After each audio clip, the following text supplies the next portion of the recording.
preparing for your R01 exam. Taking your R01 exam can feel daunting, but there are some things you can do to help to increase your chances of passing the exam. We asked our team of experts what their top tips were for sitting the R01 exam, and here is what they said. Firstly, you should put in place a study schedule and revision programme and then make it your mission to keep to it. Note that this is just an example on the slide. You might be able to dedicate 30 hours a week to your studies and get exam ready very quickly, or you might only be able to study for less than 10 hours a week, in which case it might take you many more weeks until you are ready for your exam. It's not a race. You can work out a schedule that works for you. But do be realistic with the time you have available to dedicate to studying each week, taking into consideration all of your commitments before you book your exam. It is easy to think that we can spend 10 hours a week studying, but in reality, what would that look like per day for you? Note whether there are any particular days of the week in which you usually have more available time to study and plan to focus on that day instead of a day you know you'll be busy and it will be difficult to find the time. Or, if you are the kind of person who's more motivated under pressure, book your exam and work your study plan backwards from that date. Don't be too ambitious. The CII do give useful guides as to how many hours it typically takes to complete study for each exam. It might take you less or more, so try to be realistic.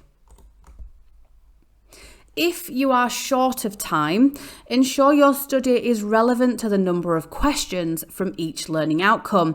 You can read the exam guide to see how many questions in your exam will come from each learning outcome. If you are working to a really tight time limit, it doesn't make sense to spend a lot of time on parts of the syllabus which you might only get 1 or 2 questions about.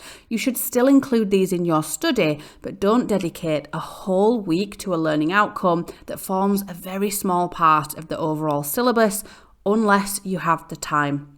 The CII do provide the approximate number of questions you can expect from each learning outcome in your exam, and you can find this in the exam syllabus on their website. The learning outcomes that have the most number of exam questions are the areas you should be spending the most time learning and revising. Be familiar with the format of the exam, the pass mark and the style of questions. It's really important that you know what to expect when you're taking your exam.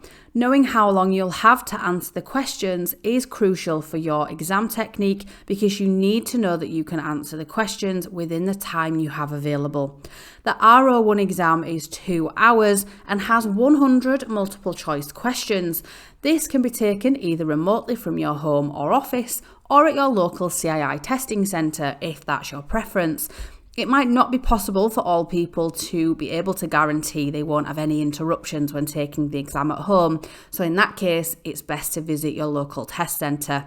Some people may find taking the exam remotely from home or the office less stressful. It just depends what's best for you.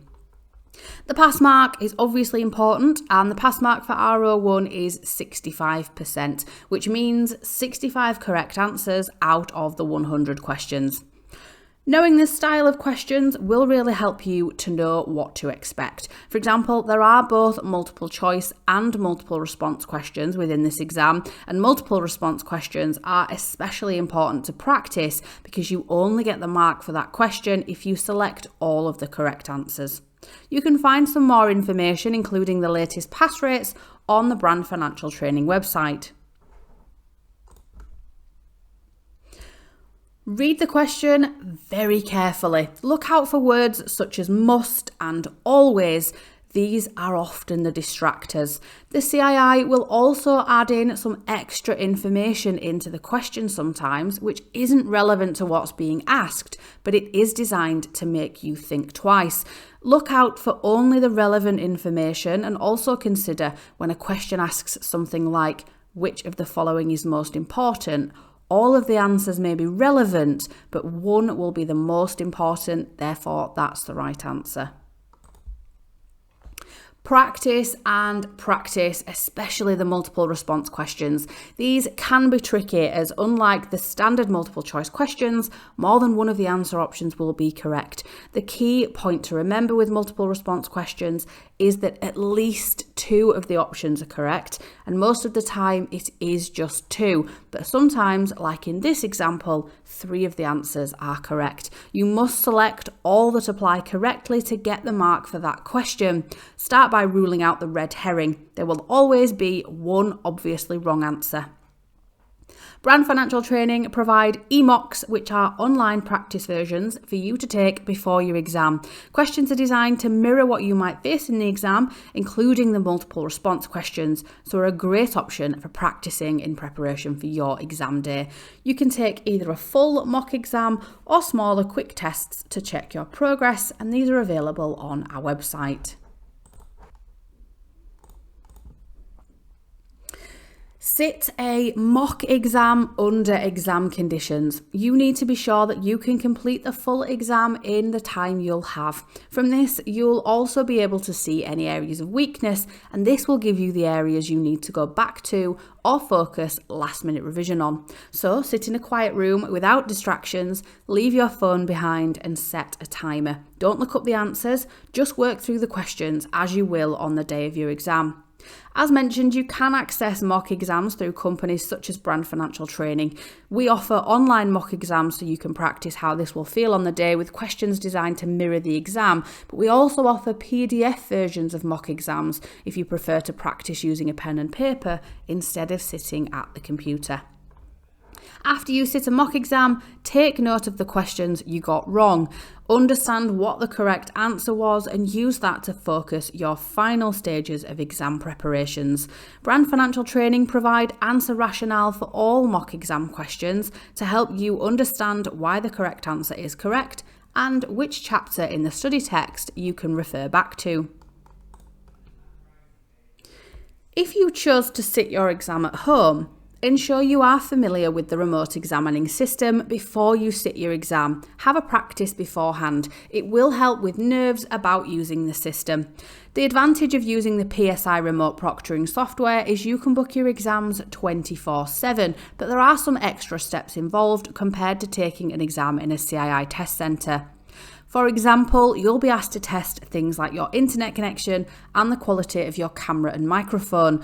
Note that the setup process can take up to 15 minutes. You then will have to move on to security checks, including filming a video of the room that you are in.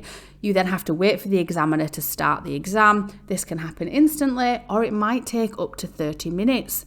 Once you connect, the examiner will then undertake much of the same checks again. Knowing this process ahead of time will help you feel more prepared and less nervous on the day. Keep an eye on the time during your exam.